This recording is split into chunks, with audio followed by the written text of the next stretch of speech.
Too busy for Jesus. Too busy for Jesus. What distracts us today? What distracts us?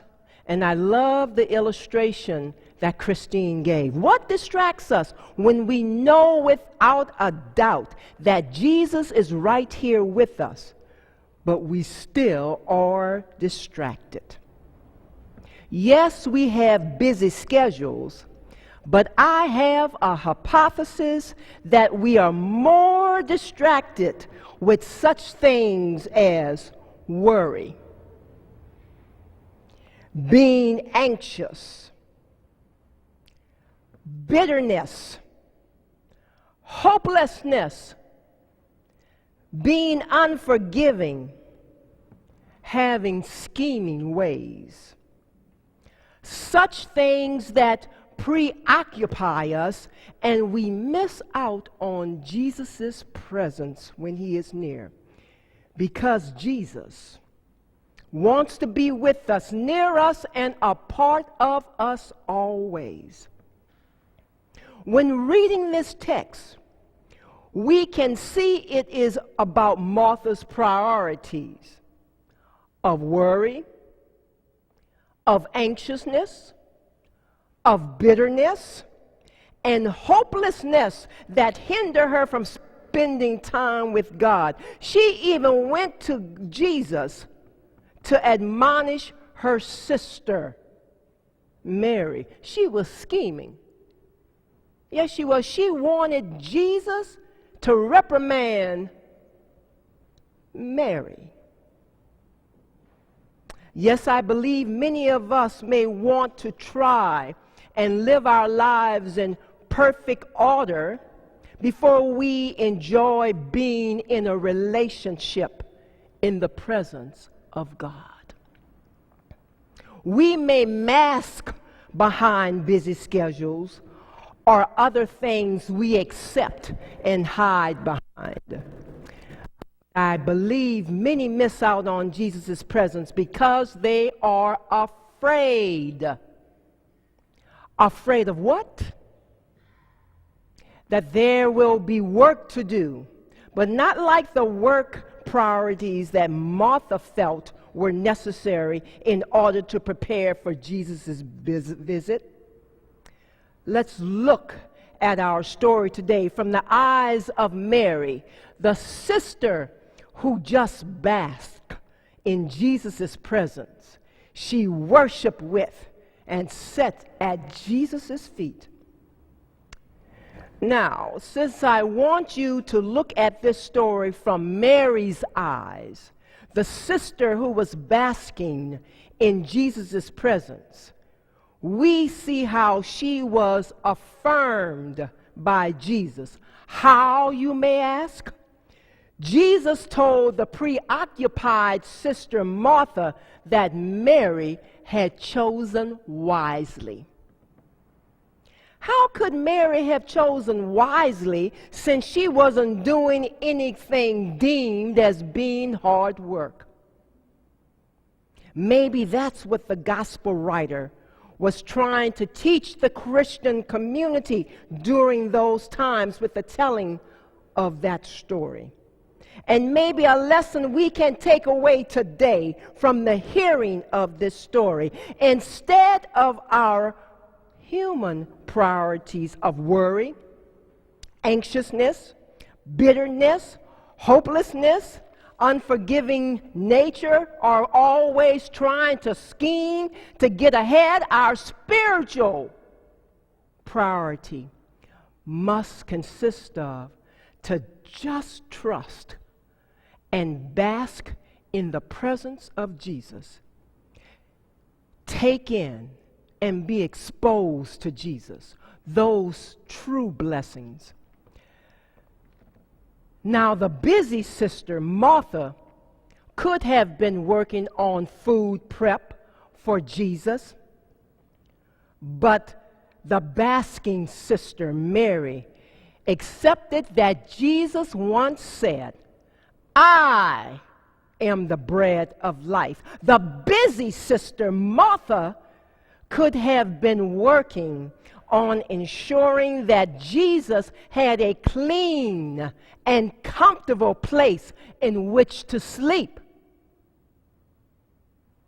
But the basking Mary accepted that Jesus once said, "Come unto me, all who have labored, and I will give you peaceful rest." Yes, Mary, the basking in Jesus' presence, sister, had chosen wisely. I believe Mary thought, why should I be worried? Why should I be anxious?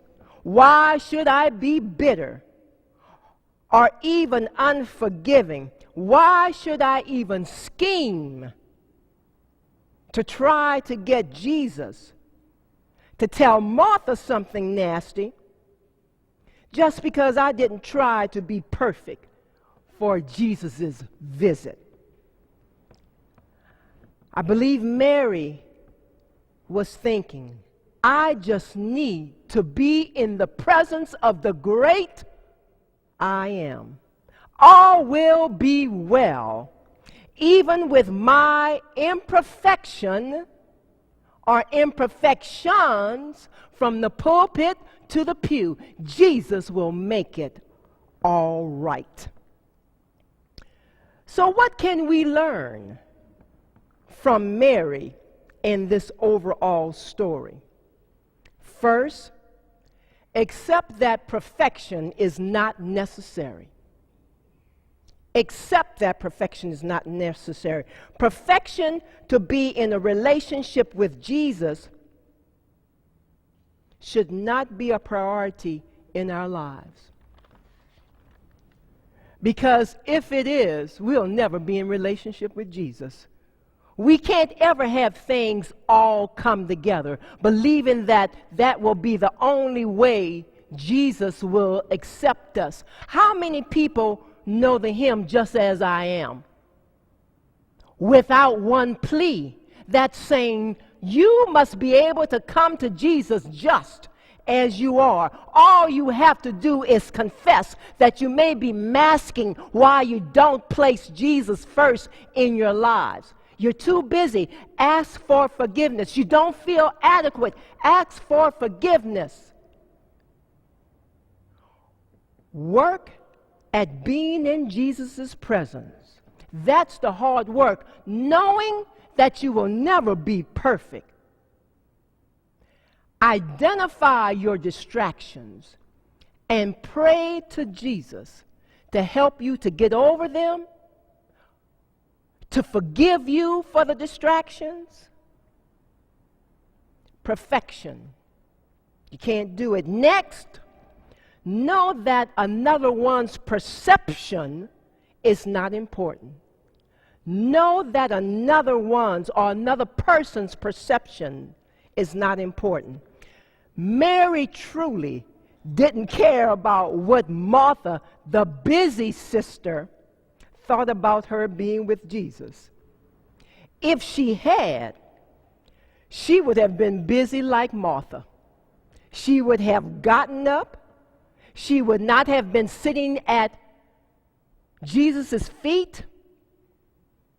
If she cared about what Martha thought, or if she was in competition with Martha, she would have gotten up to try to outdo Martha. Don't allow people to shame you out of just wanting to trust Jesus and take him at his word.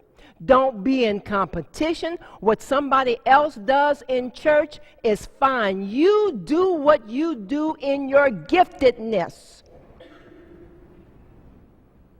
Strive to be affirmed by Jesus and not by others. That's what Jesus meant when he said, Mary has chosen the better part, and I will not take that away from her. Finally, know that you will always be affirmed by Jesus. Because what I now see in this text, And I've been reading this text for a long time. Mary was truly serving herself and not Jesus. She wanted to make herself look good. Her negative priorities kept her from being with Jesus. However, when we take time to bask, take in Jesus like Mary did, he will always affirm that we chose the right path. It never fails. With that of worry, an affirmation of peace is granted from Jesus. That's how he affirms us. With our anxiousness, an affirmation of provision is offered from Jesus. With any bitterness that we may have, an affirmation of joy is given. With hopelessness, an affirmation of Jesus is our hope is provided. With the inability to forgive, an affirmation of acceptance is given to you and given to me. If we have scheming ways, an affirmation that Jesus and Jesus only gets us ahead with our pure hearts. Don't ever be too busy for Jesus. For when you are, you can truly miss out on something wonderful. Our work priority must be that of trust and a willingness to be in Jesus' presence. As I think about Martha and Mary, I think about how all of us put things ahead of Jesus. And I wonder how that makes Jesus feel.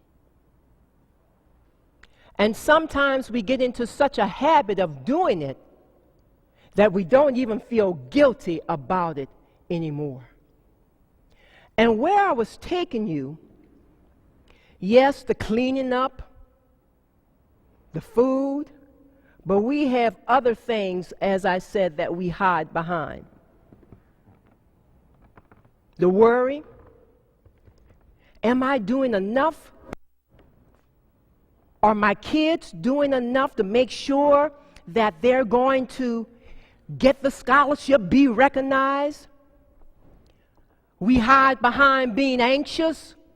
Oh God, is everything going to turn out okay instead of just giving it to God? Are we bitter? Are we hopeless? Because if you have a relationship with Christ, you can't walk around being hopeless because our hope is in Jesus. Oh, I think about I shared with you when in our home in Durham,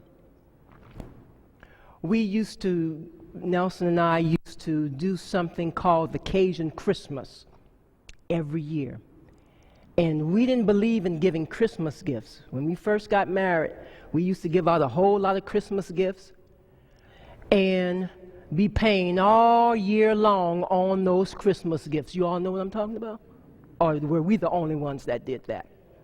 Spending thousands and thousands and thousands of dollars on just 10 family members.